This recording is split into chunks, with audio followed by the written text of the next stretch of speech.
গ্রীষ্মকালে দেশে বিদ্যুতের চাহিদা সবচেয়ে বেশি থাকে। এবার গ্রীষ্মে সরকারি হিসেবে বিদ্যুতের চাহিদা 18,000 মেগাওয়াট ধরা হয়েছে। বর্তমানে চাহিদা কম বেশি 15,000 মেগাওয়াট। এর বিপরীতে কম বিদ্যুৎ উৎপাদন হচ্ছে, ফলে দেশে এখনই লোডশেডিং হচ্ছে। গরম বাড়ার সঙ্গে সঙ্গে লোডশেডিংও বাড়বে। বিভিন্ন জেলায় খোঁজ নিয়ে জানা গেছে, গ্রামাঞ্চলে সকাল থেকেই বিদ্যুৎ আসা যাওয়া করে। সকাল, দুপুর ও রাত যে কোনো সময় লোডশেডিং হচ্ছে।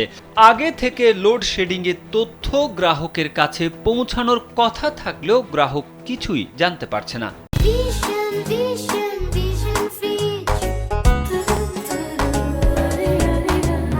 বিভিন্ন জেলায় মৌসুমি ঝড় বৃষ্টির কারণে সঞ্চালন লাইন ক্ষতিগ্রস্ত হয়ে লোডশেডিং হচ্ছে। এতে ভোগান্তিতে পড়ছেন গ্রাহকরা।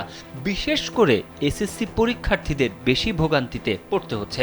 এছাড়া লোডশেডিং এর কারণে চলতি বোরো মৌসুমে সেচ পাম্পগুলো ঠিক মতো চালানো যাচ্ছে না, ফলে আবাদ ক্ষতিগ্রস্ত হওয়ার আশঙ্কা করছেন কৃষকরা। এদিকে রাজধানী ঢাকায়ও লোডশেডিং হচ্ছে। রামপুরা, বাসাবো, খিলগাঁও, উত্তরখান, টঙ্গী ও পুরান ঢাকার কিছু এলাকায় বৃহস্পতিবার লোডশেডিংয়ের খবর পাওয়া গেছে। বিদ্যুৎ, জ্বালানি ও খনিজ সম্পদ উপদেষ্টা মুহাম্মদ ফাউজুল কবির খান গেল সপ্তাহে এ প্রসঙ্গে কালবেলাকে বলেন, লোডশেডিং যাতে না হয় সেই চেষ্টা করা হচ্ছে।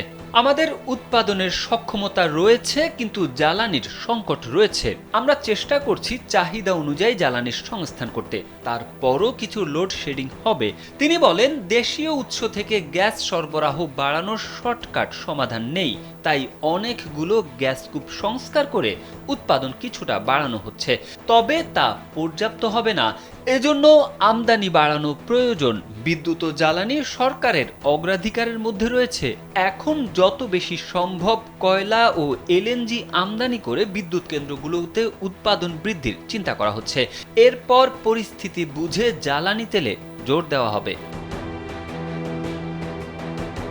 বাংলাদেশ বিদ্যুৎ উন্নয়ন বোর্ড পিডিবি ও পাওয়ার গ্রিড কোম্পানি পিজিসিবির দৈনিক বিদ্যুৎ উৎপাদন ও সরবরাহের চিত্র থেকে দেখা যায়, বৃহস্পতিবার বিকেল ৩টায় দেশে বিদ্যুতের চাহিদা ছিল 15,050 মেগাওয়াট, আর উৎপাদন হয়েছে 14,885 মেগাওয়াট। এই সময়ে লোডশেডিং করা হয়েছে 100 মেগাওয়াট। চলমান সেচ মৌসুমের কারণে গভীর রাতে লোডশেডিং হচ্ছে বেশি।